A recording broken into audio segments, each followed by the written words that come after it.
Hello, this is Nina Robert, and this is episode 5 of the Success Catalyst podcast. Today, my guest is the founder of Unlimited Power Consulting. Lis Karin believes true change starts within. Her journey from self-doubt to life mastery showcases the power of setting and achieving big goals. She emphasizes that our energetic state shapes our experience, and she advocates that the only limits are those we set ourselves. I have the great pleasure of inviting Lis Karin today. Hello, Lis, how are you? Hello, Nina. I am good, and thank you so much for inviting me to this My podcast. pleasure.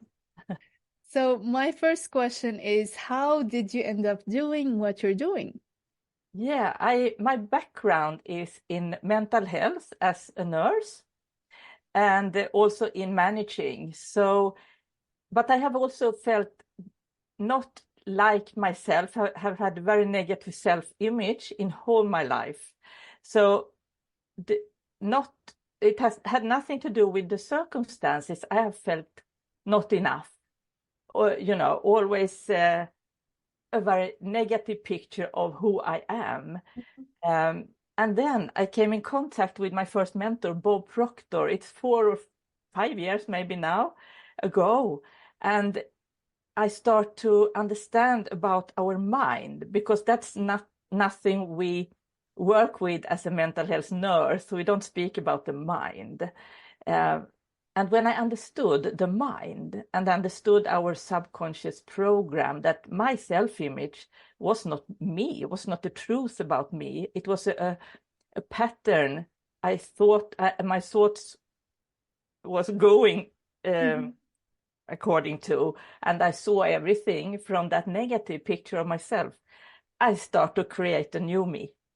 So Wow. that's what I did. I jumped on the program that Bob Proctor have. And I went through that program as a client for 6 months, and that changed my life so much.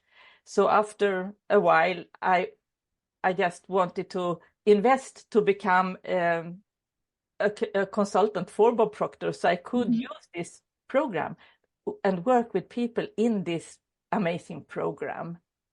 So that's how I came to where I am today. Well, that's wonderful. So basically, you've been coached by Bob Proctor through this program that shifted your mindset and therefore shifted your life results. And you figured that this could be used for other people as well. And now you're helping people do the same thing that you did. Yes, absolutely. And I have such a strong belief that there are no limits. Everything shows it if we start to think that there are no limits for us. Than the limits we put on ourselves in our mind, that we think about ourselves.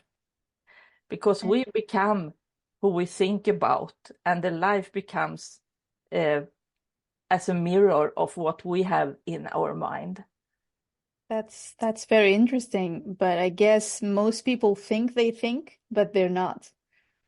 What can you say about this? Yeah, I was thinking now, because Bob Proctor is saying some percent, it's a very small percent that really think.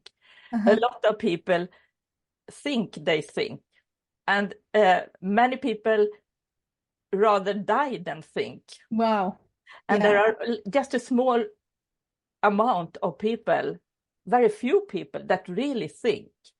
And that means that we don't just take in what media say, what other people say, because we take in so much and believe this is true, this is true.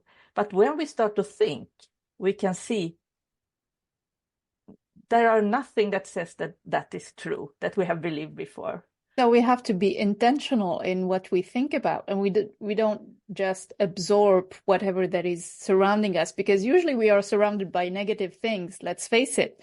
So most people get involved with these things, with these people telling them what they should or shouldn't do, with social media, with bad news all over the world, and we get involved with them if we're not really thinking in terms of awareness and goal-oriented thinking, if you will. Would you agree? Absolutely, I agree.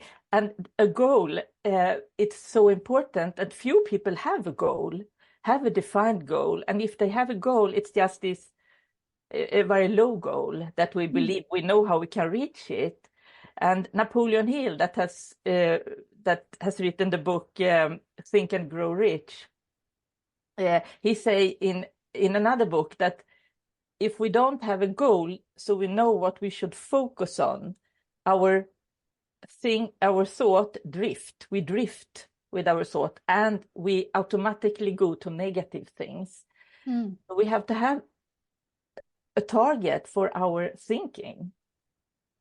Wow. Yeah. So we have to be intentional and we have to set up a goal. And as you said, low goals, with low goals, there's no room for growth. So what would define a good goal? A good goal, it's a goal that comes from the desire you have in your heart or inside of you. A goal that makes you fire up, that makes you really, really want to this goal, that you feel with the whole body, with your whole being, that I want to go there. That's a good goal. So it's like an idea I've fallen in love with. I get emotionally involved with, and I keep thinking about it day and night, and I will do my best to go there, to that picture, that vision I want for myself. Is that right? Yeah, that's right. And it's much more easy to reach a high goal that you don't know how to get to, but you desire it, than to reach a goal you know how you can get, but it's not a goal that gives you this that you really desire, because then you have to work in your own strength. You have not that you have not that power in you.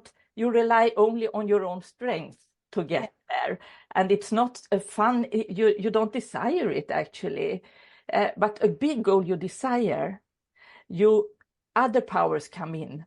You rely on something that is higher than you yourself, and you connect with the source, the spirit, and you use your what should I say?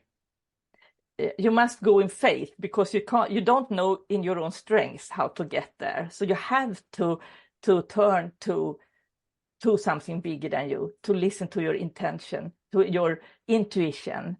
That will take you to this goal in an effortless way. Absolutely. I believe that belief is one of the most crucial components to goal achievement, because if you don't believe you can do it, you will not be able to do your best, and your best keeps improving with the growth that you're doing, and the more you do, the more you grow, and the better you can do. So belief is crucial, because we tend to take ourselves for granted. We tend to think that other people can do the things, but we cannot. So we don't have enough belief. So that also comes with the lack of awareness. And I know that awareness is one of your areas of expertise.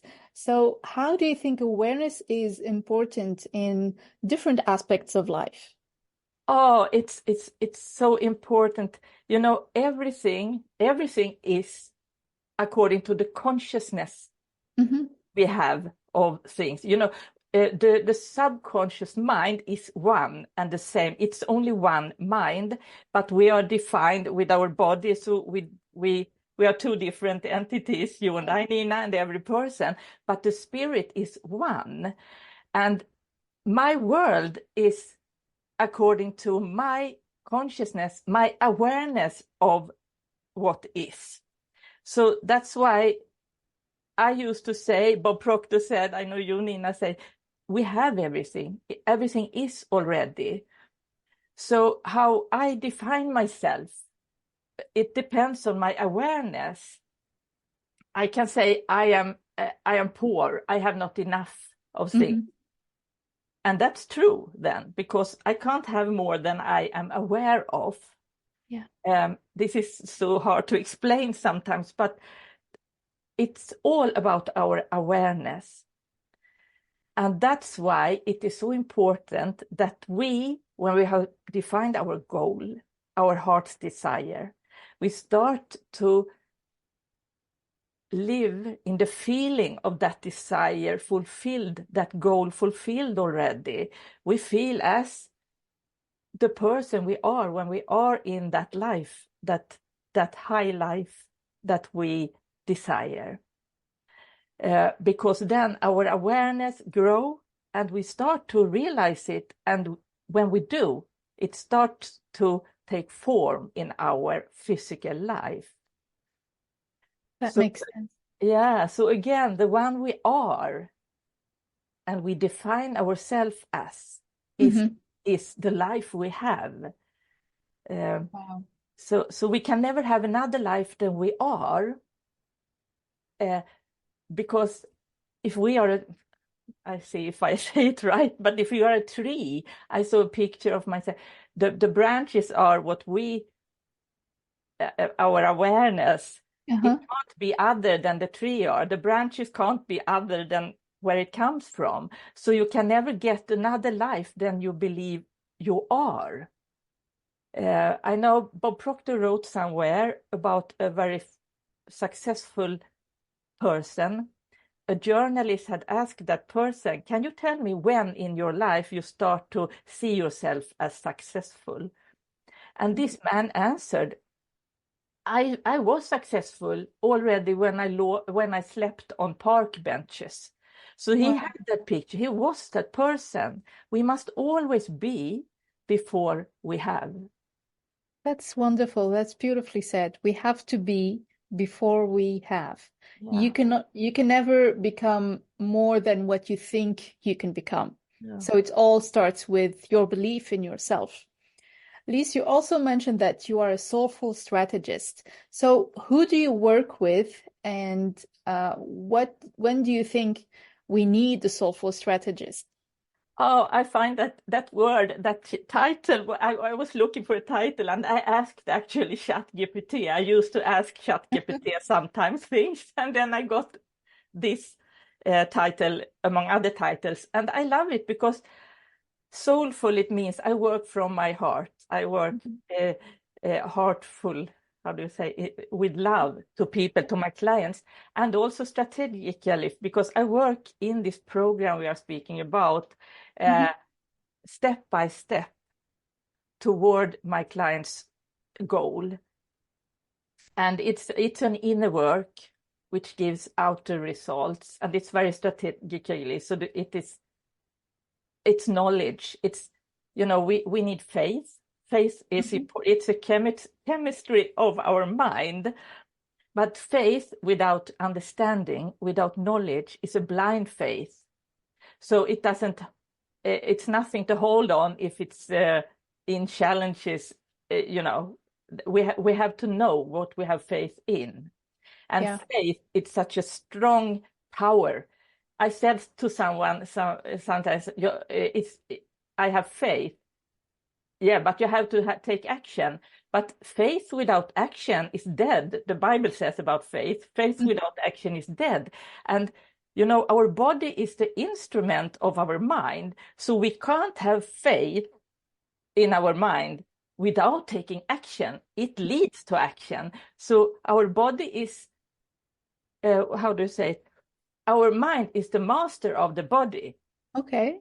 So we always do what our mind has in it. So we can't say that I believe and I have faith and then we don't do anything.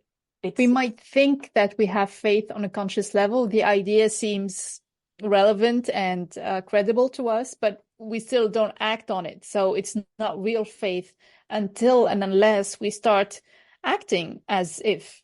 And that reminds me of a beautiful word that is praxis, that is the correlation or the relationship between your beliefs and your behavior. So if you think you believe something, to make sure, look at your results, look at your behavior. It will tell you if you actually believe it or not. Yeah, that's so true. But I've been 20 years in my search for the truth. in my life. I had been in a monastery for a couple of months in Germany, and I have been with all of me into the church. I am not, it's not in my, I was not, we had no religious or church when I grew up. So I came totally from the outside and jumped into the church and thought, this is the answer on my questions. But I saw it wasn't. It was only people that tried to be righteous. I mean, to feel peace, to feel human, as we to search for the truth with outer forms. Understand? We do a lot of things, and we say, don't do that, have these clothes and do that, and but it's just on the outside. And what would you? Yes, that's why I took up this. It's because I know the Bible. I have started to write. I read the Bible from start to finish, over and over again. So and I see it as such it's a treasure for me today, because I understand now, as the old scholars and the old wise people like Thomas Troward, Neville Goddard, and so on, they quote the Bible, because the Bible, if we read it as the universe language to us, and I believe it's also with the Quran or the other holy scriptures from other religion. I haven't read them, but the Bible I can. So it pops up things, stories, Bible verses to me all the time, and it's amazing. And I was thinking about faith, that Moses, the Israeli were captured in Egypt, and God told Moses, take the Israeli people out from Egypt to free them. And he said, but I can't speak. I am not a speaker. But you have your brother, Aaron, he is a speaker. So they were team working. So Aaron was the one that spoke to Pharaoh, and, they got freed. But Moses had, in the whole time, he has to have faith to do this. And he did. And by faith, like Mahatma Gandhi, they were so peaceful and calm and didn't look much for the world, but they got the people with them because they had the faith and they were connected with the source. And then in the desert, how the Israelis were complaining to Moses, why did you take us out in this desert? It would have been better we have stayed in Egypt, We have no water, we have no food, we have no, and God, the universe, made wonders all the time. He sent manna, he opened the Dead Sea, the Red Sea, the Dead Sea, I think. So they went through, and he gave them all the time. But as soon as they have got something, after a while, they start to complain again. Yeah. So I thought Moses really had to have big faith to lead these people, So faith can take a mountain and put it into the sea, it says in the Bible. So faith is such a power. Wow. Yeah, I just had to say it because it's so... There are some gold nuggets in there. I really love that. Yeah, it really is. So with this amount of experience that you have, what do you think you would have done differently if you could go back in time to the beginning of your journey with this amount of experience? Oh, I would have grown much faster, I believe, because our awareness grew every day because I love to study. And this material and this had given me so much. So I have no problem to discipline myself to study every day. I study every day. Both this program and other authors that are in a line with this. So today my awareness is much bigger. So if I have had that from start, my faith had grown faster also. So everything. But I also know that we can't think if only I have known this before, or if if only sometimes I can think, why should I be awakened so late in life? I mean, I am 62 this summer, and yeah, it was 58 maybe or something. Why all these years? But I also know that that experience is meant to be. I mean, we can never think in that way that, oh, I should have known this before, but everything has its time. And to rest in that, that, yeah. That's very wise. Yeah, I love that. Yeah, we tend to want to grow too fast and achieve goals overnight. But if we do so, it's like playing a video game. I love the analogy of playing a video game that is too easy and you have everything that is already open to you and you have all the weapons and the treasures and you've killed all the monsters. It's not fun anymore. Why do we even bother, right? No, exactly. And yeah, it's an amazing journey. So sometimes I can forget my goal because I love the journey. Yeah. I embrace the journey so much because when we have to understand who we are, our being as human, and we have to understand the universal laws. So we understand, because the laws, everything is upheld by the laws, the universal laws, and we have to live in alignment with the laws, because otherwise we can't get the success, we can't get the progress. So it's when people go against the universal laws that disaster happen. Things just fall apart. Yeah. Yeah, exactly. And the laws is for good. It's not to forbid us for things. It's to uphold everything in a specific order, in harmony. I believe that too, that everything happens by law.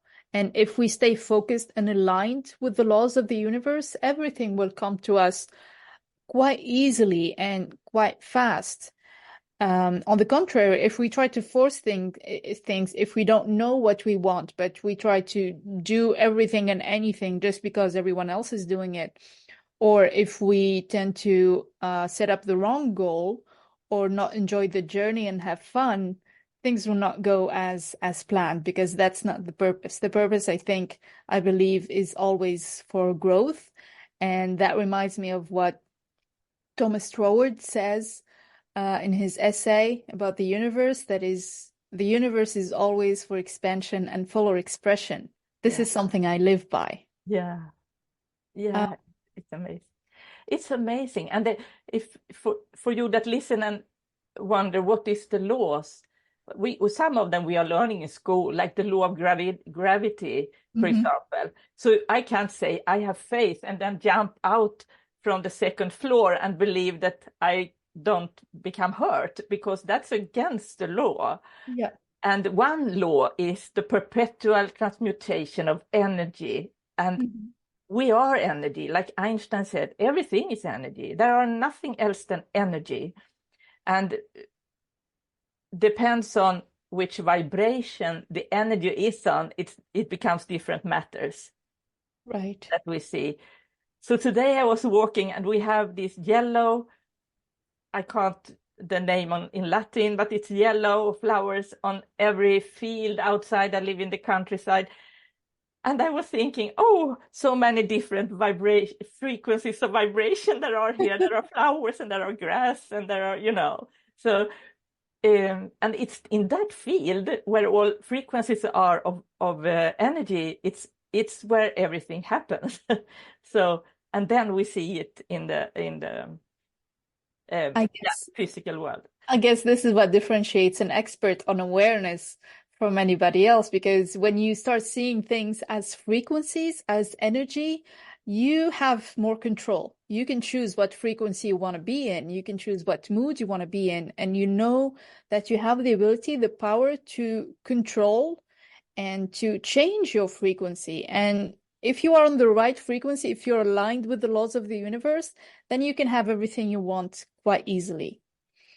What do you think is the main mistake that your clients have been making or that you've seen people making that we can avoid?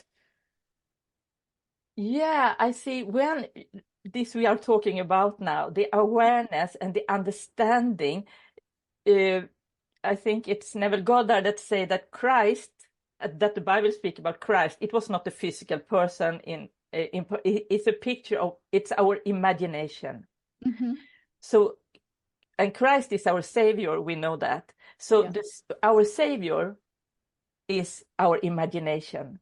Mm-hmm. But we as human, we want so much do things on the outside of us to make things better. And Yeah. so did I. And sometimes still Yeah. we try to, and also my clients. But when they understand this, when they understand, wow, yes, that Mm-hmm. go inside, imagine, be in your goal already, see in the morning live by intention every day, start the day and see if you might work as in a sale, for example, Mm-hmm. see that sales call you will do and see the outcome of it as it is already finished. It is as you wanted it to be, and hold that picture. And that is the difference between working hard and to believe that we have to work harder and harder to get what we want. That is not true. We Yeah. have to hold the picture in our mind of our outcome of the goal already fulfilled. Wow. That's beautifully said. I believe we make this mistake because we are wired to do this. We have been always taught that you have to work hard, that you have to focus on doing things the right way. You have to follow what everyone else is doing. You have to set up the right goals that other people are okay with. You have to satisfy everyone else's point of view. But we tend to forget that we actually have the power to set up whatever goal we want, and we actually have the power to make things work for us in an easy way, in an effortless way. So thank you for the reminder. Um, who do you think is in most need of setting up a goal? Is this for everyone, or is this just for entrepreneurs and people in business? It is for everyone. Right. We have it. And I know when I started this journey with this material and I understood this about the goal, it was so hard for me to use my imagination and define what I really want. Yeah. Because we have this subconscious program, as you were talking about, Nina. We are so wired in the wrong thinking. Yeah. We can't think in that, we can't think that high thoughts about what we really want. And we have also heard from school, from parents, and so stop fantasize. That's only fantasize. Like that is nothing to take serious of. And our imagination, our fantasy, is our creative factor, and everything that is starts in the imagination. That's right. So it's a training, and start to just leave every old logic and this grown up thinking that you can't imagine, you can't fantasize. You feel a No, little bit like a after fraud. I came across this material and I started setting up goals and telling everyone around me, like asking everyone around me, do you have a goal? What's your goal? What's your purpose? And they were looking at me like, oh, I don't know, maybe a promotion, maybe the next vacation, maybe getting the house of my dreams. And they were just like picking goals from whatever collection or catalog of goals that are agreed on, that are trendy and that everyone else was doing. And nobody was asking the question, what do I really want?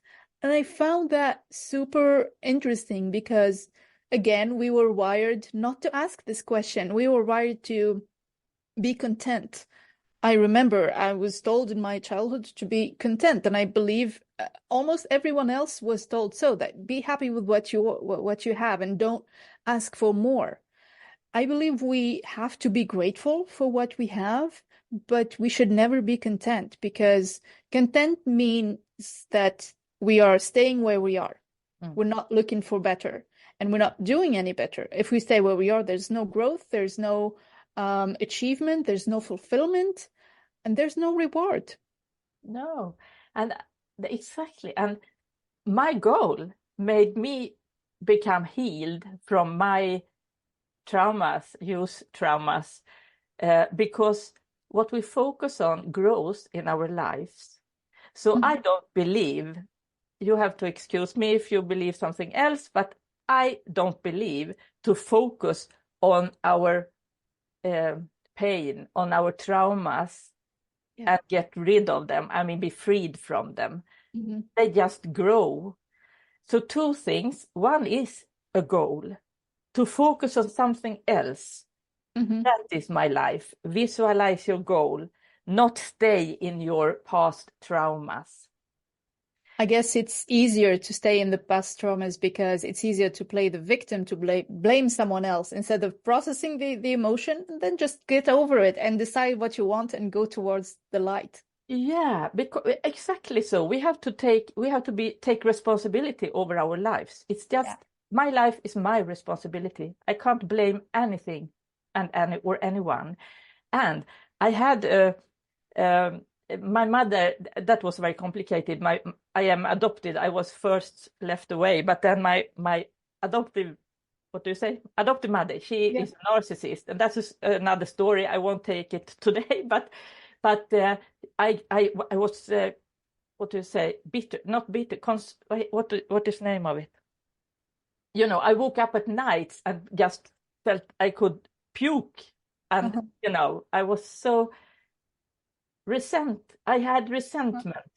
Yeah. So when I started, she's still alive. My father died 2 years ago, but mother is still alive, and I really I have forgotten her everything. Not to her, but in my heart. So every time these thoughts that came up into me from a consentment state or from a victim state, I just turned them around. I just cut them and just sent love. I sent love to mother. I forgive her. I send love.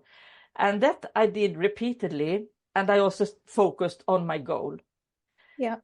That made me heal from that was a big part of my change of self-image. And so that's wow. Forgiveness and great gratitude. I start to feel grateful for my mother, because every person in our life is for a purpose in our life. I believe that strongly. And my mother, I needed to have her in my life for a reason. Wow. So it's important. Forgiveness, gratitude, and focus on your goal. That's very, very... That's truly empowering. And that actually constitutes one of the main things I do on a daily routine basis. I would write down 10 things I'm grateful for every morning. I would sit down in silence, try to meditate, and ask the universe for guidance. And I would send love to a few people that I think are bothering me. Just send love and send good energy away, and the good energy will come back to me. Always. Yeah. I love that. I love that. So how can we find you, Lis? Do you organize events? Do you work online? How can we connect with you? Yeah, I organize events. Now the next event I will have is in Swedish, 3 days course. I used to have it in English, but now the next event. So I announce it always. I have a website. I don't know if we put the links in. I will put all your links in the description of the episode. So I have a website. I am on LinkedIn. I am on YouTube. I want to raise my audience on YouTube, so I will be happy if you subscribe to me there. I have been there for quite a long time and put in things, but I have not worked Mhm. focused on YouTube. But now I will do that. So, Yeah. and I'm also on TikTok, and I start to declutter a little because I feel you can't be focused and wholehearted in everywhere. You have to focus on some. So That's wonderful. yeah. Yeah, that's wonderful. I really, really enjoyed our conversation today, Lis. It was really a pleasure to have you as my guest speaker in this episode of the Success Catalyst. So I thank you very much, and I look forward to our next conversation. In the meantime, thank you everyone who's listening to us, and goodbye. Thank you so much, Nina, and goodbye.